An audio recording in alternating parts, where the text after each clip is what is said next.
internet, de Green Eco Concept pour le citer, parce que vous avez en rayon stock et que vous coupez au centimètre, au martel, parce que personne d'entre nous là que je vous ai cité ne le fait. Sachez-le. Aucun. Et après, bon, ça s'effondre dans les marasmes, mais pour citer ceux qui sont autour de vous, Green Eco Concept fait approximativement 350 à 400 000 m² à l'année. Green Zone, qu'il a, donc fait à peu près 135 000 m², mais lui, il le pose.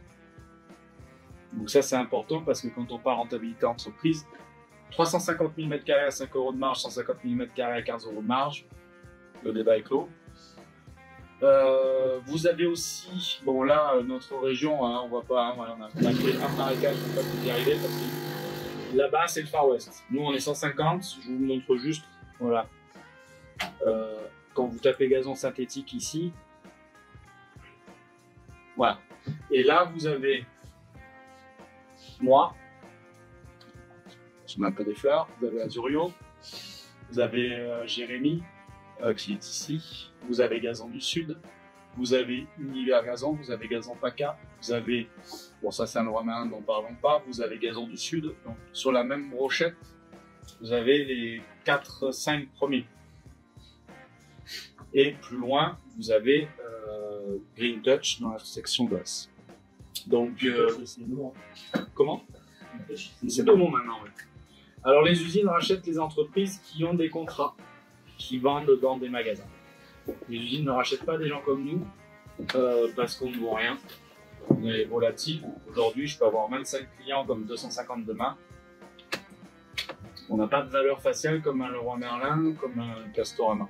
Même si les contrats, on le sait, peuvent être balayés d'un revers de main ou retravaillés, reconstruits, eux, ils ont une valeur.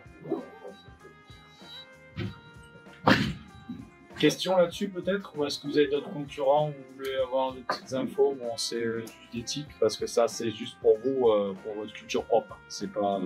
Vous avez peu de retours de concurrence en général. C'est certains concurrents qui vont dans le magasin et qui regardent les produits au prix, mais tous ça va plus. Beaucoup ça va plus. C'est une journée, c'est une niveau qui Ah non, mais je parle gazon. Ah, mais même sur le gazon aussi. Le gaz, tu vois. Mais les gens, dans chez nous, ça, en bien. Mais les concurrents, bon, je ne sais pas si vous les connaissiez, ceux qui a cité à peu près, mais non, vous n'avez pas plus de reports que ça. On est de temps en temps chez le roi de Castor de temps en temps qui. Là, il y a une cliente qui dit que sur la nuit, que Castor, c'est moins cher que nous en gazon. Ça m'a fait rigoler chez les. Ouais, ça veut dire. Ce qu'il y a, c'est qu'il n'y a aucune préférence, ils tabassent sur le premier prix, sur le 20 mm, sur le 8 mm. Après, derrière, ils sont largués. Tu vois, pas comme des pieds, c'est les vaches. Non, ils sont chers. Et puis, aussi, il y a sur le 780, c'est genre. plus cher, tu vois, Ça, c'est la version moquette. ils redescendent, c'est ça, ils vous laissent bien. Mais si vous, dans votre modèle économique à Marseille précisément, c'est chacun pour soi et ouais, est-ce qu'il y a des formes où vous approche pour vous dire de faire je suis entre 2-3 Azurio, oui. On va demander pour histoire de grossir de plus gros là. Non, pour faire un service de pause en fait. Lui, il fait de la vente et de la pause, mais il a un modèle économique internet qui est malheureusement mauvais à l'heure actuelle. C'est pas tendance. Il vend très cher et il échantillonne très peu, donc les gens comprennent pas vraiment ses tarifs. Donc du coup, il nous a approché effectivement pour qu'on puisse d'une certaine façon fusionner pour arriver à faire un service de pause. Mais tout ça, c'est de l'abstrait. Beaucoup de nos concurrents qui viennent nous parler, c'est surtout pour avoir glaner de l'info, pour voir dans les rayons ce qu'on vend, enfin dans nos stocks ce qu'on vend. Alors nous, on reste totalement transparent sur nos arrivages et avec qui on travaille. Moi, j'ai fait en fait, on dort à haut volume, 99% de notre activité, plus 1% d'homo. Donc il y a 3 ans, quand vous travailliez avec nous, on était 100% d'origine produit européen. Aujourd'hui, j'ai plutôt l'inversion, où je suis 70% des 2 usines que vous avez vues, et Point d'Or. Parce qu'aujourd'hui, je trouve là-bas des personnes plus adapté à répondre à une productivité qui m'est propre. En termes de production, aujourd'hui, Condor, vous demandez quelque chose, c'est une européenne, bon, ben, ils vont avoir besoin d'un marché général. Un Chinois, il est capable de faire 10 000, 100 000, 20 000 mètres carrés, il s'adapte.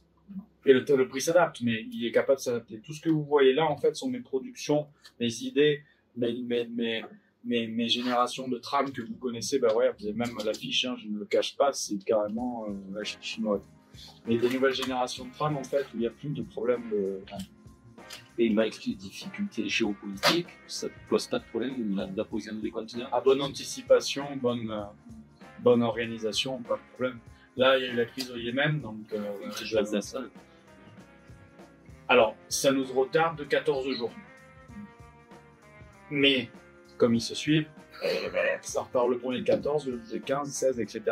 D'ici un mois, il y aura un mois et demi de retard. Et ça influence pas les coûts. Si. On est passé d'un conteneur. Alors, pas le pire, c'était pendant le Covid. C'est pour ça que pendant le Covid, ça, les haies artificielles, on vous les vendait, mais on aurait préféré que vous les vendiez pas, en fait, parce qu'on se faisait torpiller au niveau du prix d'achat. Hein. C'est un conteneur de $1 000 en gros est passé à $14 000. Bordes. Il est à 6 800. Mais pareil, on en parlait. Hein. C'est 1 800 de Chine. Vietnam, 5 200. Égypte, 900 €. Et quand il sera au Maroc, ça sera 50 €. Enfin, j'exagère, mais voilà, vous avez compris. Donc en fait, leur invention est tout simplement de se rapprocher de la clientèle. Et de l'autre côté, en fait, ils ont le même problème. Le canal de Panama est aussi bloqué. Donc pour aller livrer l'Amérique côté New York, ils sont emmerdés parce qu'au Panama, ils ont des soucis et Yémen, ils ont des soucis. Donc en fait, des deux côtés du monde où il y a des possibilités, ils n'y arrivent pas. Donc c'est pour ça qu'en fait, ils déplacent carrément leurs usines. Parce que quand tout marchait bien, CMA, enfin les gigaconteneurs, le monde se rendait même pas compte du temps que ça prenait aujourd'hui. Aujourd'hui, vous allez sur qui achète sur Alibaba ou AliExpress, tout ça. Temu. C'est. Il faut éviter, je crois, fervent défenseur. Amazon. Ouais. Il fait peur. 80% de ce que vous achetez sur Amazon, c'est chinois. Mais aujourd'hui, l'impact écologique que nous on a, parce que vous avez des Facebook, on vous dit il y a moins cher là. Nous, c'est les Facebook avec les haineux écolos. Les vrais, vous savez, je vais vous mettre connard. C'est eux. Ils sont pas, on est les destructeurs du monde, nous sommes Satan. Ouais, non. C'est par rapport. Eh bien, nous sommes du plastique. Le plastique, c'est dangereux. Le plastique, ça tue les éléphants, les baleines, les requins, les tortues. C'est moi, tout ce que vous pouvez expliquer. Alors, il est vrai que dans nos anciennes méthodes de production, comme je l'ai montré, et je ne le cache pas, les usines étaient polluantes. C'est comme aujourd'hui, quand vous achetez un petit Nazara, s'il faut le déteindre, en fait, c'est une catastrophe écologique. Vous avez un reportage à Ouais, l'eau, l'eau, c'est impressionnant. Voilà, en fait, on consommait énormément d'eau. Il nous fallait quasiment 8 litres d'eau pour faire 100 mètres carrés de gazon synthétique. Pour vous donner notion. Pour le jean, je sais plus, mais le jean, c'est énorme. Le jean, c'est 100 litres. Ouais. Pour le décolorant. Mais quand vous expliquez ça à des gens qui sont... Alors, ils sont dans leur monde. On est dans leur monde, on est dans notre monde. Donc forcément, on se fait une guerre. Mais si un jour, j'arrive à convaincre un écolo, je vous l'amènerai ici, à la prochaine formation, pour qu'ils vous disent, franchement, on l'a convaincu. Parce que même en faisant des produits comme ça, 100% recyclables, aujourd'hui, en France, on n'a pas la filière. Il y a un faiseur qui est dans le 68, pardon, qui récupère le gazon synthétique et qui le recycle. Ouais, il commence à recycler les terrains. Mais on en est loin d'être capable d'absorber tout ce que vous avez vendu et qui d'ici 10 ans va avoir à atterrir dans nos déchetteries. Donc on espère que dans 10 ans, le marché sera porteur, que les États porteront aussi financièrement ces villes qui sont, parce que c'est des millions d'euros de recherche et développement pour un marché qui n'est pas encore viable. En quantité, en mètres carrés, quand vous citez, c'est plus que viable. Mais seulement si ça leur coûte en l'acquisition de marchandises 10 € et qu'ils ne peuvent en vendre revalorisé qu'à 8, le modèle économique n'est pas viable. Et c'est ce qui est actuellement le cas. Parce que nos produits, latex et plastique, ne peuvent pas se dissocier sans avoir une détricoteuse en gros. Alors peut-être qu'ils tirent des bouches au pays pour reprendre. Ouais. Et oui, on a les Cotex. Ouais. On a les Cotex. Vous souhaitez un pays. Mais quoi, est-ce qu'ils payent? Bah, je vais devoir retraiter pendant 5 ans. Je pense qu'ils payent carrément.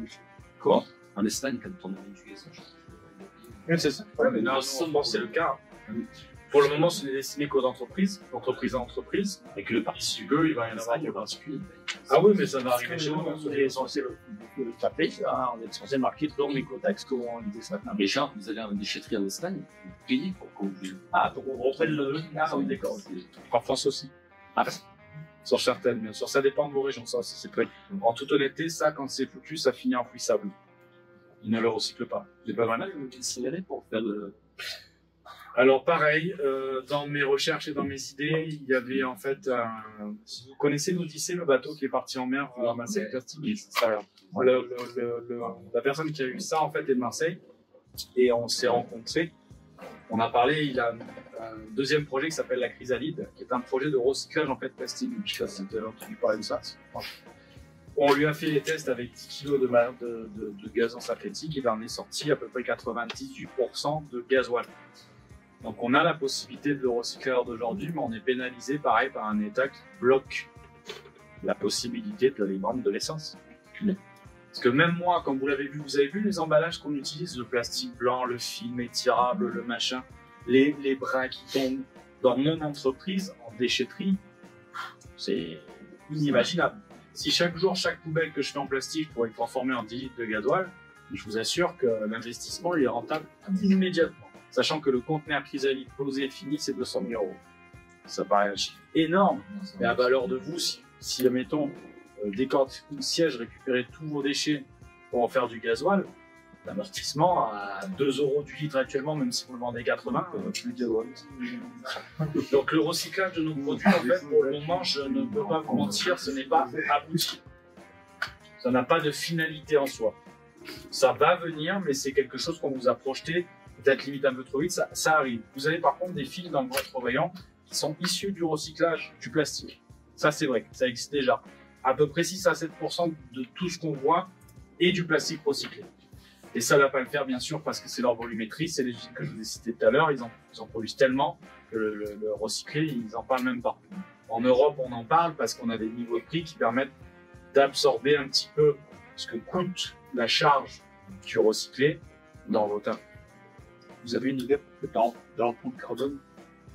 Sur nos gazons synthétiques d'Europe, elle est relativement correcte par rapport aux produits de revêtement de sol. Parce que d'une usine hollandaise à chez vous, ou d'un Belge à chez vous, ou d'une Espagne à chez vous, ou de l'Italie à chez vous, c'est raisonné. Le chinois, par contre, l'empreinte carbone est horrible.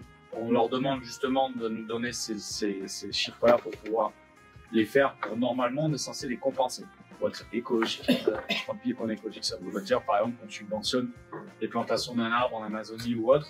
On peut le faire aujourd'hui. En fait, on achète du carbone, c'est ce que font beaucoup de sociétés comme Intermarché, Carrefour, etc. Ils s'achètent en fait du droit à polluer. Alors non, je n'ai pas les chiffres réels, mais en Europe, les usines sont assez proches de nous en France.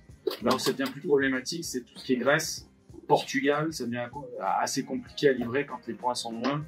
Mais en impact carbone, la Chine, oui, c'est une catastrophe. Bien qu'un conteneur posé sur un bateau qui en contient à peu près 50 à 60 000, c'est dilué. Et après, ça dépend tout de ce qu'il y a dedans. Parce que si on vend ça à un énorme rocher, forcément, l'impact est pas pareil. Il faut le diffuser. Et c'est vrai que aujourd'hui, les bateaux consomment moins d'énergie qu'avant. On tend à les aller là, mais ça reste des immeubles entiers qui sont tractés sur. Enfin, je sais pas si vous avez déjà vu les conteneurs en photo. Vous multipliez ça par 5000 sur un bateau qui flotte ou qui avance. Ouais, plein fer. Ouais. Et j'allais dire pour peu qu'ils se bouffent pas qu'ils se bouffent pas. Et ben, quand le canal a été bouché, le canal a été bouché, c'est un conteneur qui s'est mis comme ça. Enfin, il s'est tanké dans le sable et avec le poids, c'est impossible à sortir. Je vous parle un peu des accessoires et après je finis là-dessus sur après juste quelques questions si vous avez, vous pas vous demandez trop longtemps. Ce qu'on vend, vous les connaissez, les brosseuses. La version brosseuse qui existe en version beaucoup plus intensive, si vous avez si on vous demande, ça existe. Celle que vous avez peut brosser entre 40 et 60 mètres carrés 80, 100 avec la file. Vous en avez une à batterie, par contre son souci c'est l'autonomie, mais c'est lié à toutes les brosseuses à batterie qui existent, hormis celle que je vous montre en haut. Celle d'en haut fait 200-600 mètres carrés avec 2 batteries. J'ai une question sur brosseuse. La fréquence chez les bancs. C'est des questions qu'on nous pose. Exactement, oui. Alors, en fait, oui, c'est une question qui peut être répondue selon l'utilisation, le choix surtout du gazon qu'ils vont acheter. Parce que s'ils prennent votre plus résistant, donc je cite parce que je l'ai vu dans mon magasin de Step avec très fort fil, il aura moins besoin de brossage que votre Nevada. Ça se voit. Parce que le fil est plus haut, plus souple, et c'est le polyéthylène, c'est la douceur. Ce que vous avez vu en passant, la douceur demande plus d'entretien que la résistance. Donc en conseil d'utilisation sur les terrains qu'on a vus ou sur un espace comme ça qui est piétiné toute l'année, 1 fois par mois minimum. Pour vraiment le rewasser. Minimum. On parle des brosseuses, je vais faire passer ça. C'est plein d'étiquettes à coller sur le boîte de brosse. Dans l'humide. C'est pour montrer aux clients qu'il ne faut pas les stocker en zone humide et il ne faut pas les utiliser aussi. C'est ça qui fait retour fumer. avec de la rouille. Bah oui, c'est ça qui est super. Souvent, après, ce qui peut faire fumer, je pense à l'intérieur, le fait là, c'est derrière. Vous avez des brosseuses qui ont un réglage sur le côté, vous l'avez Mettez vu. sur le serveur. Voilà, Ça c'est important parce que le réglage de la brosse que vous avez sur le côté, c'est pas sur une photo voilà. C'est la hauteur, non? Exactement. Ça, cette molette que vous avez sur le côté. Tous les gazons que vous commercialisez en position 0, ça suffit à brosser n'importe quel gazon synthétique. Si vos clients baissent la molette, ils vont baisser exactement la brosse, mais du coup à un tel point que les roues ne touchent même plus, que c'est la brosse en fait qui est en contact avec le gazon. Vous fusillez les moteurs dès la première utilisation. Alors à ceux d'hier, je demandais si vous avez eu des retours sur des brosseuses Cassimon dit non, est-ce qu'ici on en a? Il a fait 2 mètres, ça a fumé, et il nous l'a raconté. Franchement, sur les noms c'est de tout. brosse qu'on a C'est ça. Béziers, j'ai dû en avoir. Ouais, nous 3 ou 4 Par façons. contre, vous allez tomber sur un Ouais, c'est. Mais bon, elles ont été. Puis ouais, il y a des histoires de pencher la brosse là. C'est quand vous aviez les jeunes. Ah non, mais on était sur la. Non, là c'est la. Ah, mais bon, Il y a pas les trois, la la batterie, ligne. la celle avec batterie où il fallait la pencher pour la démarrer. Ah, mais oui. Alors, le client, franchement, tu as les batteries, ah ouais, sur 300 balles, il ne démarrait pas le sarci. Ah, fallait ça. Non, j'ai toujours. Il y avait un bon contact. Nous aussi, on a ça. Mais parce que normalement, celle qui se déclare en tige, on demande à l'hydrophile. On envoie à nous. Donc, mon réverb. Mais bien sûr, le client, il a. Ah oui, exactement. Si on ne voulait pas changer, c'était une pierre qui avait du Putain, mais ça a pu vous lancer. Hein. Et, vous avez encore des brosses. De toute façon, la plupart on a le champ ouvert et c'est ce qu'on dit. Sachez que oui, vous avez là, et c'est important à signaler à vos clients parce que si le patient vous a fouillé, vous a fusillé, le bac entier en fait, en dessous n'est pas étendu. De 15 ans, il s'est tout. Il a eu un retour.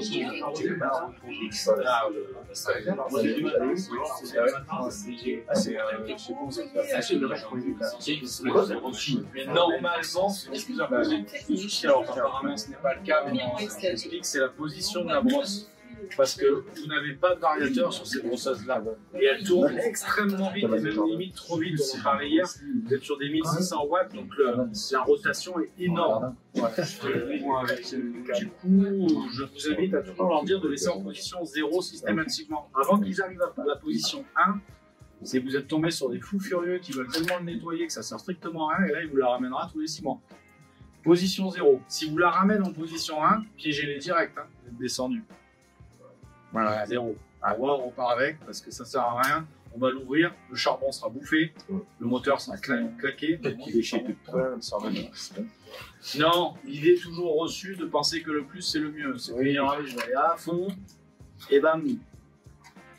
Alors, on le calcule toujours à la vitesse. Hein. Vous roulez à 130 km/h sur l'autoroute, finalement, vous faites le même trajet à 150 km/h, vous voyez 6 minutes.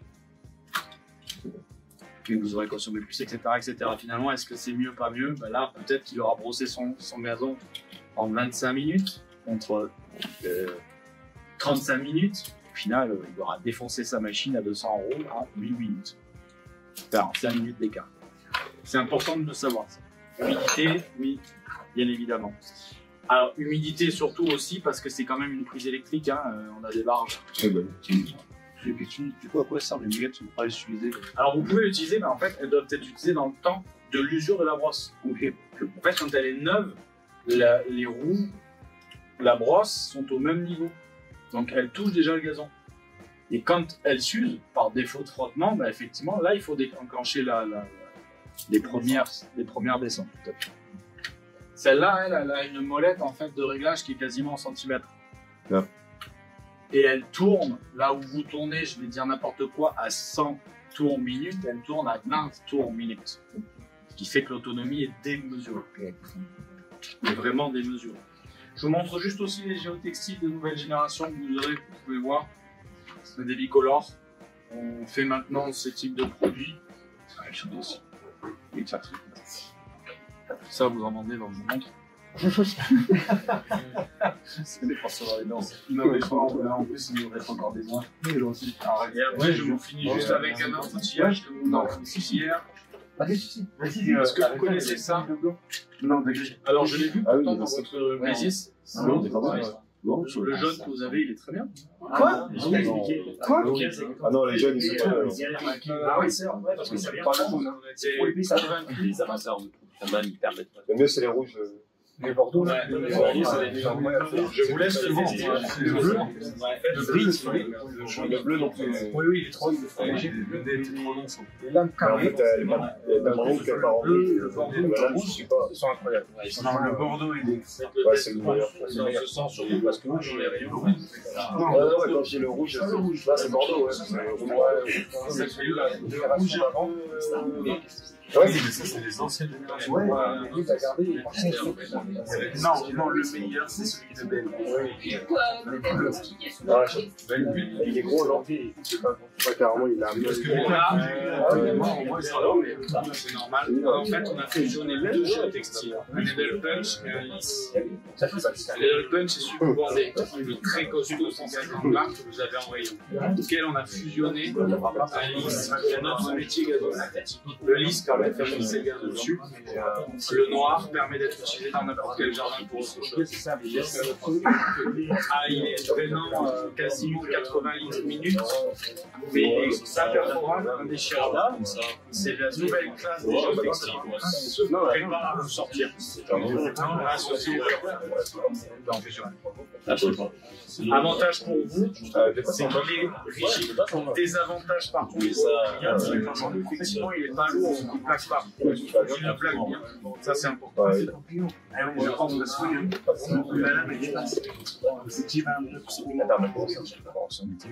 Moi, je prends un cutter, oui. Je vois les jeux de la fille, c'est facile, ça tape les filles. Tu vois, tu vois, j'ai jusqu'à la fin, c'est au milieu. Si j'ai un mail, exactement. Par-dessus, les équipements, tu commences à dire, par le gazon, exactement. Et ce qui arrive avec pas avec ça, voilà. Mais qu'est-ce qu'on gère dans la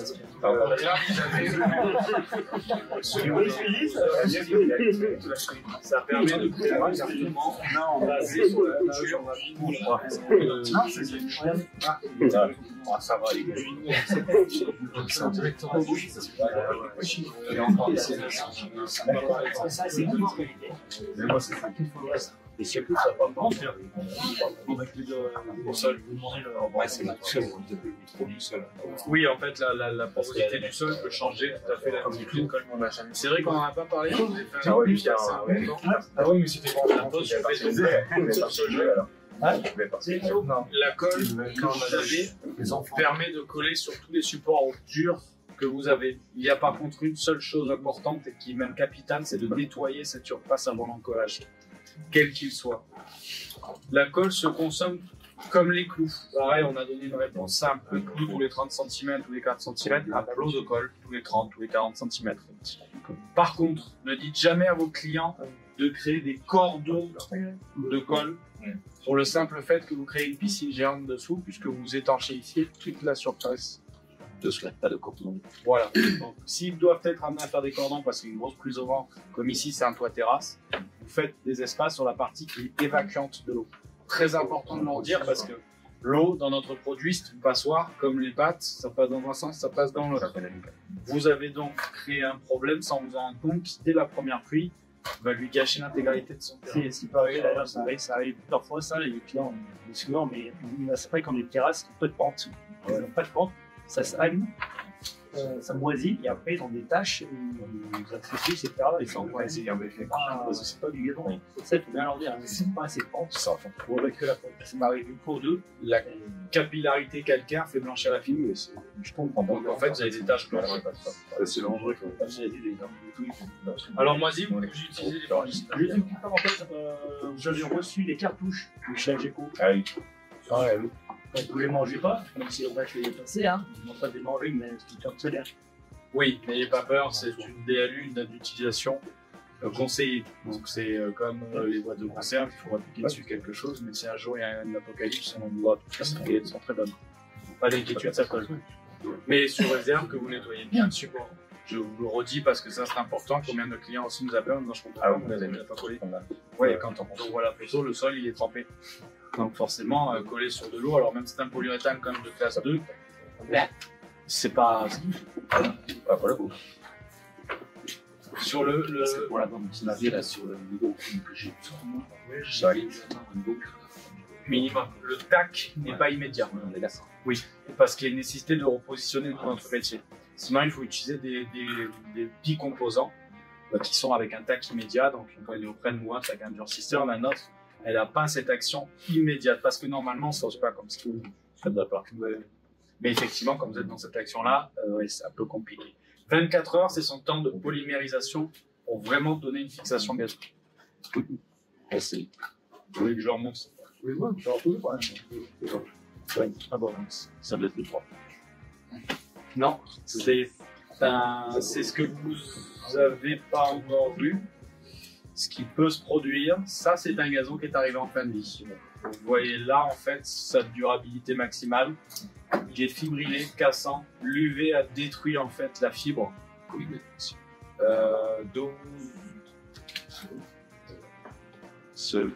On en a choisi.